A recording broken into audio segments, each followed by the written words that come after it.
Hello guys, कैसे हैं आप देख रहे हैं अपना पैराडूब चैनल एग्री XYZ। मैं Ramjipal BSc agriculture from Acharya Narendra university of agriculture and technology Ayodhya.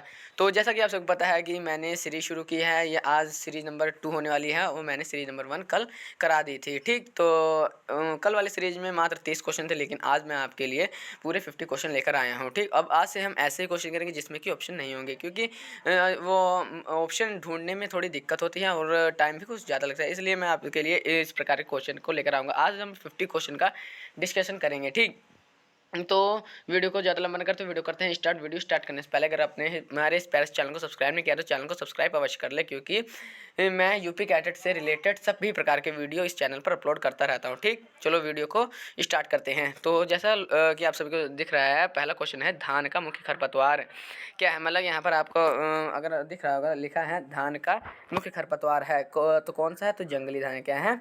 जंगली धान धान का मुख्य खरपतवार है। आप इसे नोट करते चलिएगा। ठीक, अब दूसरा क्वेश्चन है धान का रोग। धान का मुख्य रोग कौन सा है? धान का मुख्य रोग मैं आपको बता देता हूँ।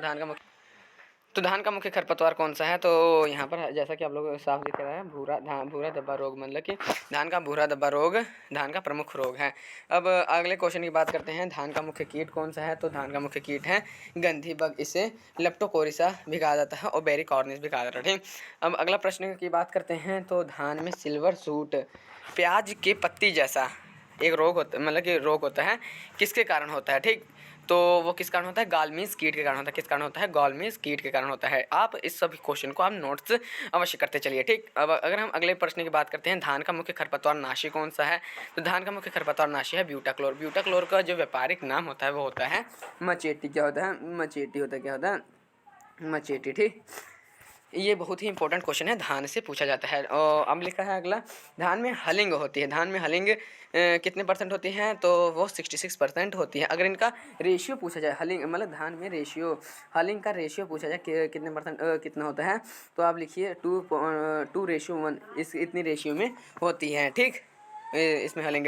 अब अगले प्रश्न की बात करते हैं, लिखा है मिलिंग पैरावॉलिंग पडलिंग बुशनिंग क्रिया संबंधित। आप इसे बहुत ही मतलब कि बहुत ही इंपॉर्टेंट क्वेश्चन है, आप इसे नोट अवश्य कर लीजिए, क्योंकि मिलिंग और पैराबोलिंग और पडलिंग और बुशनिंग सभी क्रिया किससे संबंधित है, ये अवश्य पूछा जाता है।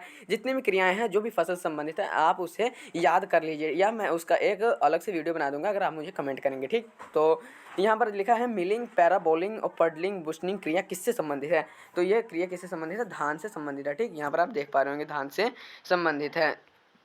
तो अगर हम इसे ऊपर करते हैं, तो लिखा है धान का टेस्ट वेट कितना होता है। ठीक, धान का टेस्ट वेट होता है 25 ग्राम होता है। और बासमती धान का कितना होता है? बासमती धान का होता है 21 ग्राम। ठीक, कितना होता है? 21 ग्राम होता है। बासमती धान का कितना होता है? 21 ग्राम होता है। आप इसे भी नोट कर लीजिए। ठीक, मैं अगर आप बात करता हूँ पछेती गेहूं की बीज दर, पछेती गेहूं की बीज दर कितनी होती है, तो 125 से 150 किलोग्राम होती है। और नॉर्मल की बात करते हैं, नॉर्मल की होती है 100 से 100 किलोग्राम। ठीक, नॉर्मल की 100 किलोग्राम होती हैं।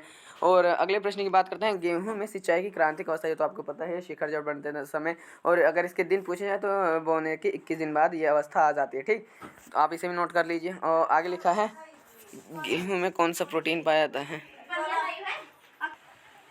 सर थोड़ा डिस्टर्ब हो गया था। तो अगले प्रश्न की अगर हम बात करते हैं, लिखा है गेहूं में कौन सा प्रोटीन पाई जाती है। ठीक, तो गेहूं में ग्लूटीन प्रोटीन पाई जाती है। कितने परसेंट पाई जाती है? 10 से 11% तक ग्लूटीन प्रोटीन पाई जाती है। ठीक, अगर हम अपने अगले प्रश्न की बात करते हैं, किस राज्य में सबसे ज़्यादा गेहूं पैदा किया जाता है, तो उत्तर प्रदेश में पैदा किया जाता है। लेकिन कुछ बच्चे इसमें कंफ्यूज रहते हैं, पंजाब लगाकर आ जाते हैं, लेकिन नहीं, उत्तर प्रदेश जो है वो सही आंसर है। तो अगर हम अपने अगले प्रश्न की बात करते हैं, लिखा है गेहूं में का मुख्य खरपतवार कौन सा है, तो गेहूं का मामा मतलब कि मुख्य खरपतवार है, इसका जो वैज्ञानिक नाम है वह है फेलेरिस माइनर होता है। ठीक, और अगर इसके हम टेस्ट वेट की बात करते हैं, तो कितना होता है? 2 ग्राम होता है। कितना? 2 ग्राम होता है, या आप ये भी नोट कर लीजिए। ठीक, तो गेहूं का मुख्य रोग कौन सा है? क्या गेहूं का मुख्य रोग कौन सा है, तो रस्ट है। क्या रस्ट है? रस्ट इसमें 3 रस्ट लगती हैं, ब्राउन रस्ट और 2 रस्ट और लगती हैं, yellow rust and red rust. ठीक, आप इसका मतलब इसे भी याद कर लीजिए, 3 रस्ट लगती हैं। अगले प्रश्न की बात करते हैं, लिखा है गेहूं का बोनेपन का कारण क्या है, तो नोरिन टेंजीन है। ठीक, और अगर हम अगले प्रश्न की बात करते हैं, भारत में बोना गेहूं कौन और कहाँ से लेकर आया था, तो कहाँ से लेकर बोरलॉग नॉर्मन बोरलॉग लेकर आए थे, अमेरिका से लेकर आए थे। ठीक, अगर हम अगले प्रश्न की बात करते हैं, डेपोक विधि कहाँ प्रचलित है, तो ये फिलीपींस में प्रचलित, कहाँ पर प्रचलित है, फिलीपींस में प्रचलित है। ठीक, डेपोक विधि फिलीपींस में प्रचलित है। और अगर हम बात करते हैं कि धान एवं गेहूं में पृथक्करण दूरी कितनी रखते हैं, तो 3 मीटर रखते हैं। कितने रखते हैं, 3 मीटर रखते हैं। और अगर हम अगले प्रश्न की बात करते हैं, गेहूं का टेस्ट वेट कितना होता है, 40 ग्राम होता है, 40 से 41 से 42 ग्राम होता है। ठीक, ऐसा ही होता है। और अगर हम अगले प्रश्न की बात करते हैं, सरसों गेहूं की मिक्स क्रॉपिंग में सरसों गेहूं का अनुपात कितना, सबसे इंपॉर्टेंट क्वेश्चन है, आप इसे भी नोट कर लीजिए। तो 1:9 के अनुपात में इसे रखा जाता है। ठीक, मतलब कि अगर एक लाइन सरसों हम बोएंगे तो 9 लाइन हमें क्या बोनी पड़ेगी, गेहूं की बोनी पड़ेगी। ठीक, ऐसे होता है। ठीक, 1:9 के अनुपात में 9 अनुपात होता है। अगर अगले प्रश्न की बात करते हैं, धान न गेहूं धान के फल का प्रकार, मतलब गेहूं के प्रकार फल का प्रकार कैसा होता है, तो कैरियोप्सिस होता है। कैसा होता है, कैरियोप्सिस। ठीक, कैरियोप्सिस होता है, आप इसे भी नोट कर लीजिए क्योंकि ये सब मोस्ट इंपॉर्टेंट क्वेश्चन है। और अगर अब यहाँ से आ गया है फिजिक्स का पोर्शन। ठीक, कहाँ से, अब एक प्रश्न बच रहा है सल्फर थोड़ा गलत यहाँ पर हो गया, कैरियोप्सिस फल का प्रकार होता है। ठीक, तो अब मतलब यहाँ से अब फिजिक्स का पोर्शन आ गया है, तो इसको भी देखते हैं। लिखा है विद्युत धारा का मात्रक क्या होता है, विद्युत धारा का मात्रक है एम्पियर। ठीक, विद्युत धारा क्या मात्रक होता है, एम्पियर होता है। और प्रतिरोध का मात्रक क्या होता है, ओम होता है। जितने भी मात्रक हैं सभी की राशि का मात्रक आप याद कर लीजिए। विद्युत धारा मापने वाले यंत्र को क्या कहते हैं, तो इसे क्या कहते हैं, अमीटर कहते हैं। ठीक, विद्युत धारा का जो सूत्र होता है वो क्या होता है, आवेश बटे समय इज इक्वल, मतलब कि विद्युत धारा बराबर होता है Q/T। ठीक, आवेश बटे समय होता है। और विद्युत वाहक बल का मात्रक क्या होता है, तो वो क्या होता है, वोल्ट होता है। क्या होता है, वोल्ट होता है। ठीक, विद्युत धारा का मात्रक क्या होता है, वोल्ट होता है। अगर हम और स्क्रॉल डाउन करें तो लिखा है प्राथमिक सेल, तो कौन कौन से प्राथमिक सेल होते हैं, लैग्रांज सेल, डेनियल सेल और साधारण वोल्टेज सेल जो होते हैं वो प्राथमिक सेल होते हैं। और द्वितीयक सेल कौन से होते हैं, तो क्षारीय सेल एवं शीशा संचयक सेल जो होते हैं वो सेकेंडरी वोल्टेज सेल होते हैं। ठीक, आप इसे भी पूरा लिख लीजिए। ठीक, तो अगर हम बात करते हैं अगले प्रश्न की, तो साधारण वोल्टेज सेल में विद्युत अपघट्य क्या यूज़ किया जाता है, तो वहाँ पर H2SO4 को यूज़ किया जाता है। क्या यूज़ किया जाता है, H2SO4 यूज़ किया जाता है। और लक्लांशी में विद्युत अपघट्य क्या प्रयोग किया जाता है, NH4Cl किया जाता है। क्या किया जाता है, NH4Cl को विद्युत अपघट्य के रूप में प्रयोग में लाते हैं, किसमें, लक्लांशी सेल में। और डेनियल सेल में किसका प्रयोग किया जाता है, तो CuSO4 into 5H2O का प्रयोग किया जाता है। ठीक, मतलब कि CuSO4 हाँ CuSO4 into 5H2 का प्रयोग किया जाता है, कॉपर सल्फेट का प्रयोग किया जाता है। ठीक, अगर हम अगले प्रश्न की बात करते हैं, शुष्क सेल में किसका प्रयोग किया जाता है, तो MnO2 का प्रयोग किया जाता है। किसका प्रयोग किया जाता है, MnO2 का। ठीक, मैग्नीज डाइऑक्साइड का प्रयोग किया जाता है। अब अगर हम ओम के नियम की बात करते हैं, कि ये तो सबको आपको पता ही होगा ओम का नियम क्या होता है, तो ओम के नियम की बात करते हैं, तो इसका जो वो होता है, सूत्र होता है V=IR होता है। ठीक, आप इसे याद करने के लिए आप इसे एक ट्रिक बना सकते हैं, वीर। ठीक, वीर, VIR, वीर। ठीक, तो वीर मतलब वी से हो गया ये, मतलब कि विभवांतर हो गया, और धारा इंटू रेसिस्टेंस हो गया। ठीक, आपको ये भी पता होगा। हम बात करते हैं समांतर श्रेणी क्रम, आप ये भी आपको बहुत पता होगा, लेकिन मैं तब भी आपको बताता हूँ। इसका जो सूत्र होता है समांतर श्रेणी में जो होता है वो समांतर क्रम में, मतलब समांतर श्रेणी नहीं, समांतर क्रम में। तो इसका जो सूत्र होता है वो होता है 1/r equal to 1/r1 plus R2 plus R, मतलब ऐसे ऐसे करके 1/rn तक होता है। ठीक, 1/rn तक होता है, ये होता है समांतर क्रम के लिए। और श्रेणी क्रम के लिए क्या होता है, तो मैं इसे बता देता हूँ, R=R1 प्लस R2 प्लस, मतलब ऐसा ऐसा करके Rn तक होता है। ठीक, आप इसे भी नोट कर लीजिए। और अगले प्रश्न की बात करते हैं, किलोवाट किलोग्राम घंटा मात्रक होता है, किसका मात्रक होता है, तो वैद्युत ऊर्जा का मात्रक होता है।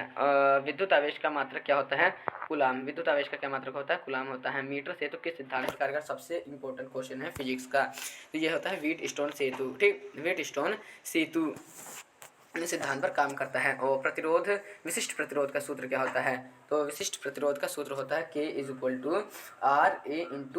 होता है। क्या होता है, K=RA×L होता है, आप इसे भी नोट कर लीजिए। ठीक, विशिष्ट प्रतिरोध का मात्रक क्या होता है, विशिष्ट प्रतिरोध का मात्रक होता है ओम मीटर।